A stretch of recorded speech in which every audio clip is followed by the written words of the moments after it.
Welcome to For Good Measure, an interview series celebrating diverse composers and other creative artists. I'm Nanette McGuinness, Artistic Executive Director of Ensemble for these times.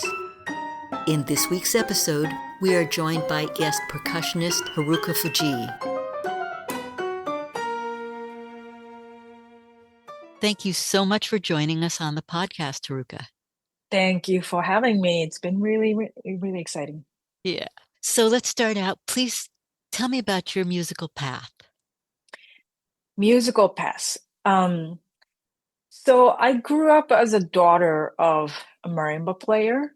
My mother, Mutsuko Fujii, is a known marimba player in Japan, actually. And I I give like a full an hour and a half masterclass about history of Japan. I won't do that right now, but history of marimba in Japan.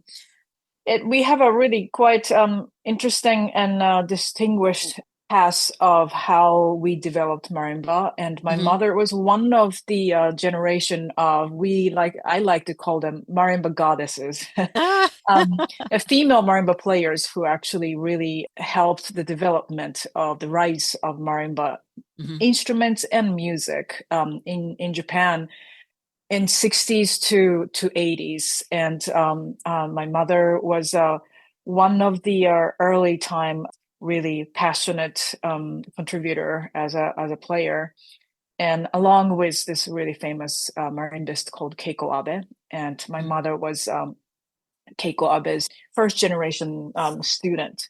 Wow. So wow. Yeah, and we have a really quite amazing array of marimba players who represents that era of Japanese contemporary music. And a lot of composers really wanted to write for these instruments that they thought this is going to be the new star instruments of the classical music. And my mother worked with so many different composers of that time. She has hundreds of commission pieces that's written for her. Wow. So I grew up with her. I mean, as a daughter of a marimba player, and when I was about 3 or so, I started playing piano. But marimba was also something that took my mother away as a child. So I was resisting to not go to the same instruments for longest time until high school. So I went to a music high school as a piano major, and then realizing piano, I loved playing piano, but piano is also a very solo instrument. Yes, you can do a trio and accompaniment, but I wanted to do more chamber music. I wanted to make music with people, collaborating with people. And then I go home and my mother would be, you're rehearsing percussion ensemble and looking so fun. And so I kind of gave up and started practicing on my own. And I changed my major when I was sophomore high school to become a percussionist. And it was interesting. My mother told me she actually got upset that first she was just, you don't take this seriously. You don't know how hard it is. You will never make money. You will be, carrying instruments all the time. But she was, worried because at that time, especially that generation, it was really hard for her to make, the path, establish the career as a percussionist, which she did beautifully. So she was worried for me, but I pursued and went to the best music college school in Japan, and after that, I went on to my dream path of studying in the US. So I went to Juilliard.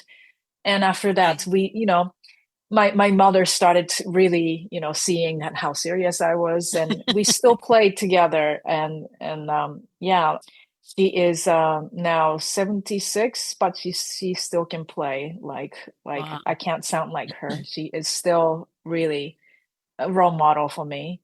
And I'm really grateful that we can play together. Anyway, so that was the beginning, and then came to the US in 1998, went to Juilliard. spent several years of starving musicians and freelance musician. I played in musicals to,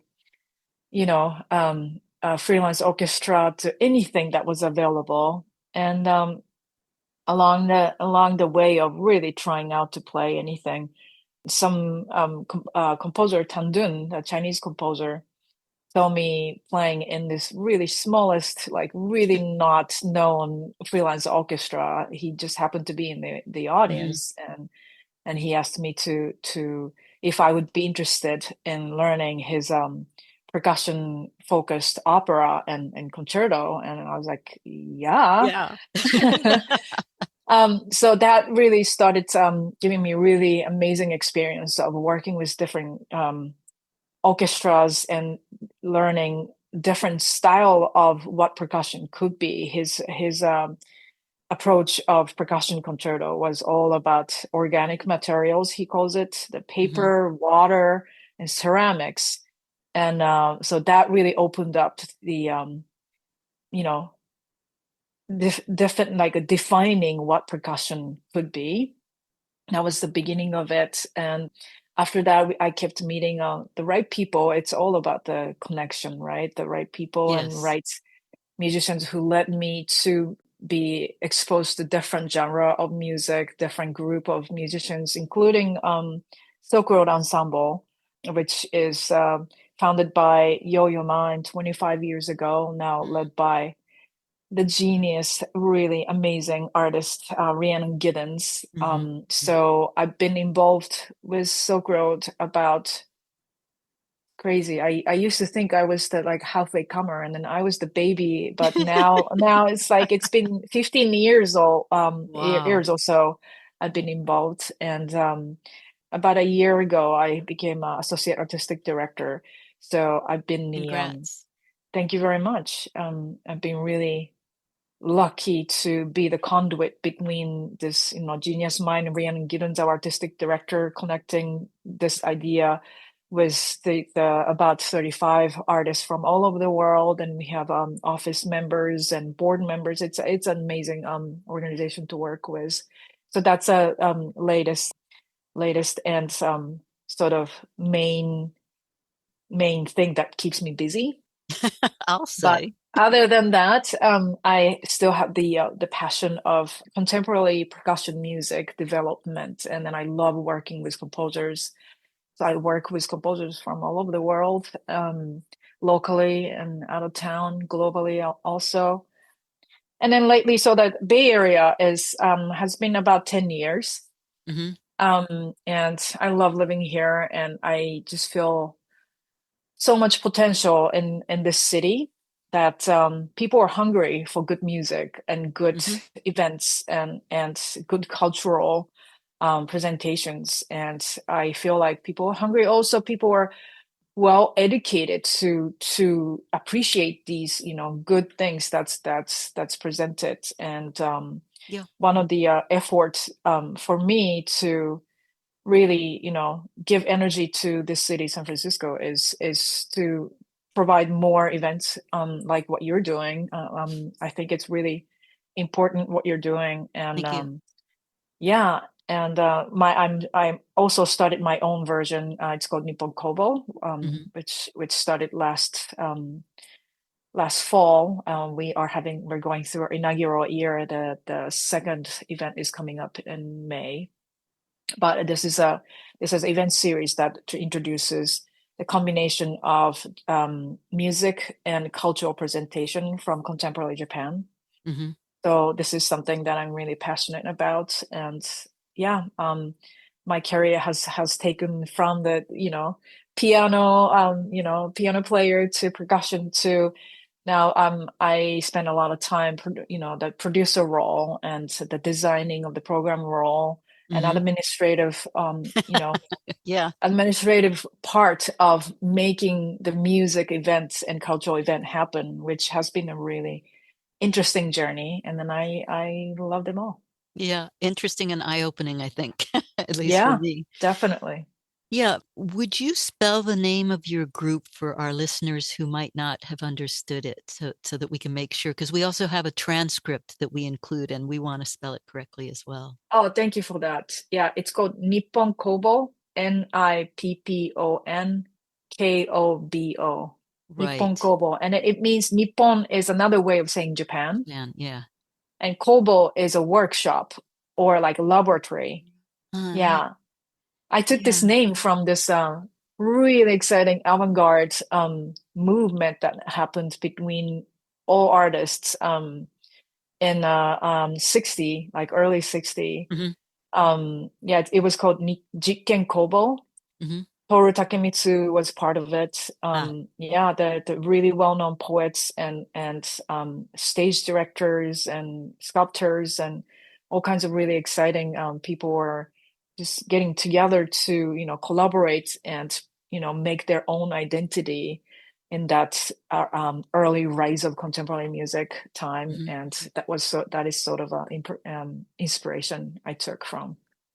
Yeah. No, that's very cool.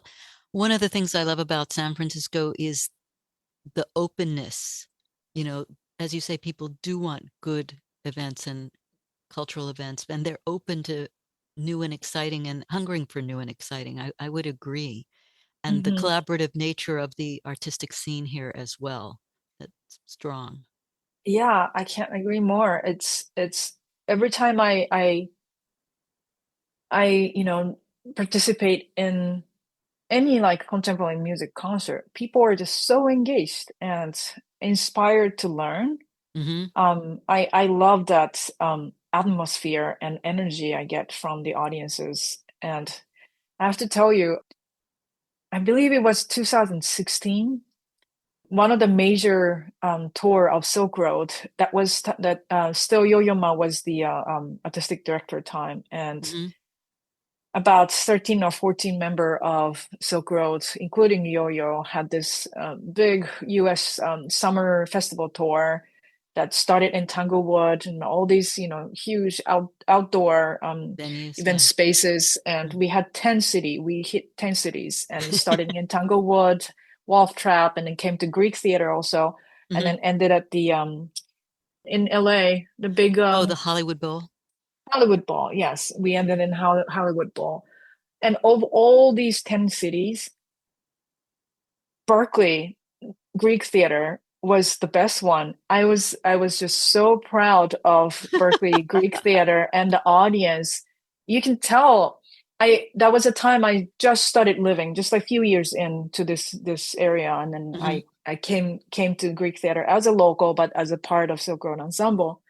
And then how we, as we come out to the stage, just this whole energy from the audience is like immediate, like we are so welcomed Mm-hmm. and people are waiting. And yeah, we got so excited that out of all these 10 cities, we only had one encore ready.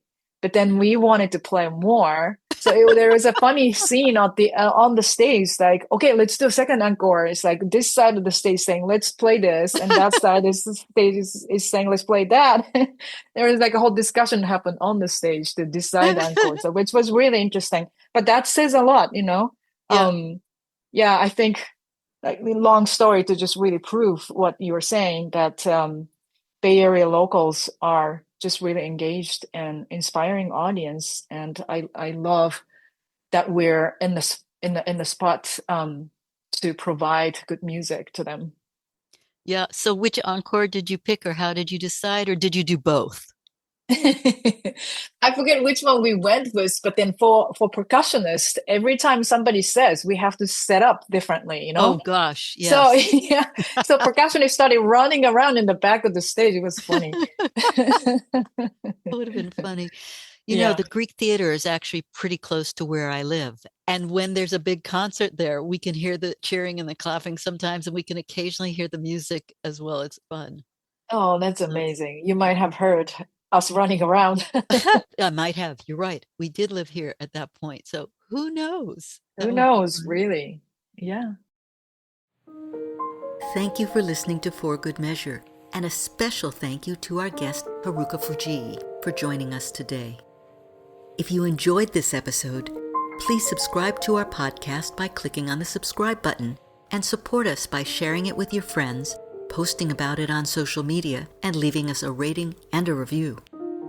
To learn more about E4TT, our concert season online and in the Bay Area, or to make a tax-deductible donation, please visit us at www.e4tt.org. This podcast is made possible by grants from the California Arts Council, the San Francisco Arts Commission, Grants for the Arts, and generous donors like you. For Good Measure is produced by Nanette McGuinness and Ensemble for These Times and designed by Brennan Stokes, with special thanks to co-producer and audio engineer Stephanie M. Neumann. Remember to keep supporting equity in the arts and tune in next week for Good Measure.